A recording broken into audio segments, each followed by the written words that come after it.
जय हिंद दोस्तों। उम्मीद करता हूँ आप सब अच्छे होंगे। भाइयों, आपने जिस तरह थंबनेल में देख लिया होगा कि बैंक जब आप किसी भी कंपनी का लोन को डिफ़ॉल्ट कर देते हो, उसके बाद बैंक आपके साथ क्या करता है कि आपको जेल हो सकती है। रिकवरी एजेंट आपको बोल रहा है कि हम आपको जेल में भेज देंगे, आपके ऊपर 420 की धारा लगा देंगे, आपके ऊपर कार्रवाई की जाएगी, आपके घर को नीलाम कर देंगे, आपके साथ ये कर देंगे, आपके साथ वो कर देंगे। तो भाइयों, अगर आप चैनल पर नए हों, और भाइयों चैनल पे अगर नए हो तो भैया चैनल को सब्सक्राइब करके वीडियो को लाइक कर देना, जितना हो सके शेयर कर देना। और जितने भी हमारे पुराने सब्सक्राइबर हैं वो हमारे वीडियो देखकर जान चुके होंगे कि लोन का डिफ़ॉल्ट करना कोई कानूनी अपराध नहीं है। तो भाइयों, जानते हैं कि बैंक आखिर लास्ट में करता क्या है।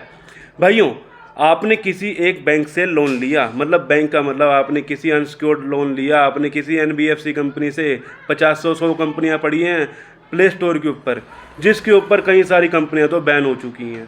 ठीक है, अब आपके साथ क्या हो रहा है, आपने पहली किस्त बाउंस कर दी, दूसरी किस्त बाउंस कर दी, तीसरी किस्त आपने बाउंस कर दी। आपके ऊपर दबाव बनाया जा रहा है रिकवरी एजेंट का। रिकवरी एजेंट आपको बोल रहे हैं हम आपकी प्रॉपर्टी को नीलाम कर देंगे, हम आपके पड़ोस में आकर आपकी बदनामी कर देंगे, हम आपके कॉन्टैक्ट लिस्ट पर कॉल कर देंगे, हम आपको बदनाम कर देंगे पूरे शहर के अंदर।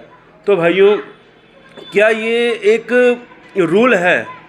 और बैंक क्या करता है, बैंक के हाथ में क्या है, बैंक क्या कर सकता है और रिकवरी एजेंट क्या कर सकते हैं। भाइयों, बैंक का काम क्या है।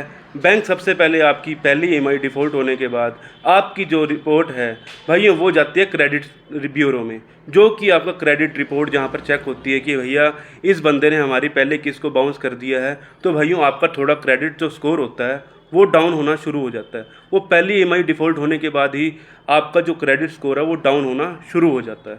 उसके बाद आपके साथ क्या होता है, सेकंड ईएमआई डिफ़ॉल्ट होने के बाद भाइयों आपके ऊपर दबाव बनाया जाता है रिकवरी एजेंट का। रिकवरी एजेंट का दबाव किस प्रकार बनाया जाता है भैया, आपका जो सारा का सारा डाटा है थर्ड पार्टी के पास ट्रांसफ़र कर देती हैं ये बैंक की कंपनियाँ। वो बैंक की कंपनी इसलिए डाटा ट्रांसफ़र कर देती हैं क्योंकि बैंक के हाथ में कुछ भी नहीं है। बैंक सिर्फ आपको मैसेज और नोटिस भेज सकते हैं, वो भी अपने ऑफिशियल ईमेल आईडी के द्वारा कि भैया आप हमारी पेमेंट कर दीजिए। उसके बाद जो असली काम शुरू करते हैं, जो आपको परेशान करना शुरू करते हैं, वो होते हैं रिकवरी एजेंट। वो आपको किस प्रकार परेशान करना शुरू करते हैं भाइयों, आपने एक ईएमआई डिफ़ॉल्ट कर दी तो भाइयों उनके आपके पास लगातार दिन में 50 से 100 कॉल आने शुरू हो जाते हैं। जब आपके 50 कॉल 100 कॉल, आपने किसी एक कंपनी से लोन लिया, चाहे आपने लिया किसी 10 कंपनी से, चाहे आपने लिया 15 कंपनी से, आपने लिया क्रेडिट कार्ड से, या जिससे भी अनसिक्योर्ड लोन लिया, आपके साथ अब लगातार फ़ोन पे फ़ोन आपके बजने शुरू हो चुके हैं। जब आपके फ़ोन बजने शुरू हो गए हैं भाइयों, अब आपके पास क्या रास्ता बचता है, आप हो जाते हो हरासमेंट। कंपनी चाहती है कि आपका पैसा हम कैसे भी करके निकालें। कंपनी को सिर्फ और सिर्फ इस चीज़ का पता है, इस बंदे से हमने पैसा लेना है। रिकवरी एजेंट को पूरा डाटा आपका नहीं पता। अगर आपने कंपनी को मेल भी भेज दी है कि भैया हमने कंपनी को मेल भेज रखी है कि मुझे थोड़ा सा टाइम चाहिए, वेवर चाहिए कि भैया मुझे 2-3 महीने का टाइम चाहिए कि मैं 2-3 महीने बाद पेमेंट कर दूंगा, लेकिन रिकवरी एजेंट को इस चीज़ का नहीं पता। इसलिए आप सबको एक ही बात बोलता हूँ कि रिकवरी एजेंट से आपको किसी भी प्रकार की कोई भी बात नहीं करनी। और आखिर में बैंक क्या करता है भाइयों, 3 महीने होने के बाद हकीकत में बैंक का जो काम रहता है आपके अकाउंट को एनपीए में कर देना होता है, नॉन परफॉर्मिंग एसेट में डाल देना होता है। अगर जिस दिन आपका अकाउंट एनपीए में जाता है तो भैया उससे आपका बैंक से आपका बिल्कुल नाता ख़त्म हो जाता है। मतलब बैंक अपनी तरफ से हाथ खड़े कर देता है, आपका सारा का सारा डाटा फिर रिकवरी एजेंट के पास। रिकवरी एजेंट उसके बाद आपको फिर परेशान करते हैं, उसके बीच में बैंक का कोई लेन देना नहीं होता। आप अगर पेमेंट दे रहे हो, किसी मान के चलो आपने पेमेंट दे दी, किसी एजेंट को आपने पेमेंट दे दी, तो भाइयों वो सारी की सारी पेमेंट आपकी जो जाने वाली है रिकवरी एजेंट के खातों में जाने वाली है, ना कि बैंक के खातों में जाने वाली है। अगर आपको पेमेंट करनी है तो भाइयों आपको वो पेमेंट बैंक की ऑफिशियल आईडी पे, मतलब कि जो ऑफिशियल ऐप है वहाँ जाकर आप उनकी पेमेंट करना, ताकि आपको आने वाले समय पर किसी भी प्रकार की लोन लेने में प्रॉब्लम ना आए। अगर आप कहते हो कि भैया मेरे को इन फ्यूचर लोन नहीं लेना और मैं इस बछेड़े में निकलना चाहता हूँ, इस बखेड़े से बाहर निकलना चाहता हूँ, तो भाइयों उसके लिए आपको क्या है भाइयों, लास्ट ऑप्शन आपका सेटलमेंट भी बचता है। आप सेटलमेंट भी करवा सकते हो। बैंक आपका अकाउंट को सेटलमेंट की तरफ भी ले जाता है। 3 महीने के बाद आपके पास बैंक एक सेटलमेंट का ऑफ़र भेजता है। मान के चलो आपका किसी एक कंपनी से लोन चल रहा है भैया, अगर आपने किसी भी क्रेडिट कार्ड से भी पैसा ले रखा है तो भाइयों वो भी एक लोन ही है, अनसिक्योर्ड लोन ही माना जाता है। तो भाइयों अगर आपने किसी भी कंपनी से या किसी एनबीएफसी से पैसा ले रखा है तो भाइयों वो लोन की गिनती में ही आता है। तो भाइयों इसमें होने वाला यही है, आपका जो मेन है सिविल स्कोर डाउन होगा। सिविल स्कोर के अलावा आपका कुछ नहीं बिगड़ने वाला, क्योंकि भाइयों अगर सिविल स्कोर आपको सही रखना है तो भाइयों इनकी सारी पेमेंट कर देना।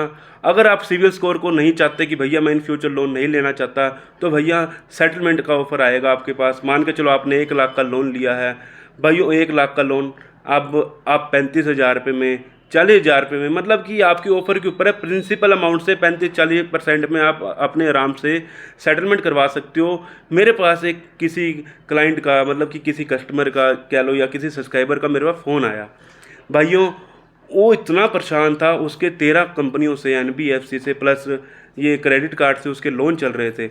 उसके उस लोन के चक्कर में भाइयों उसकी दुकान में आग लग गई।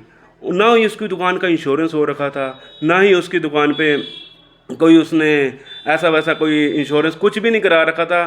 तो भाइयों उसकी दुकान पर कम से कम नाना करते करते उसका 40 से 50 लाख का नुकसान हो गया।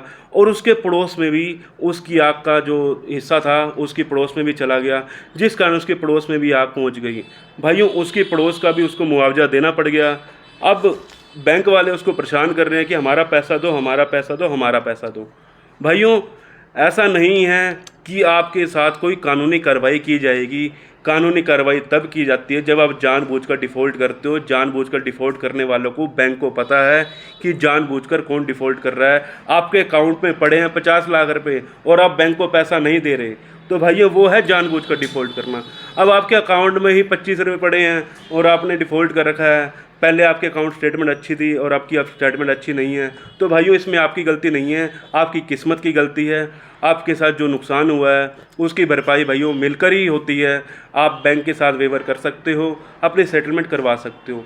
तो भाइयों इस वीडियो में सिर्फ आपको ये बताना चाहता था कि बैंक आखिर में करता क्या है। बैंक आपके साथ एनपे में डाल के राइट ऑफ करके आपको सेटलमेंट करवा देता है बैंक, जो कि 35 से % 25%, जो आपके ऊपर है कि आप कितना उस पर बार्गेनिंग कर सकते हो। ठीक है भाइयों, तो मिलते हैं भाइयों अगली वीडियो में। जय हिंद, जय भारत।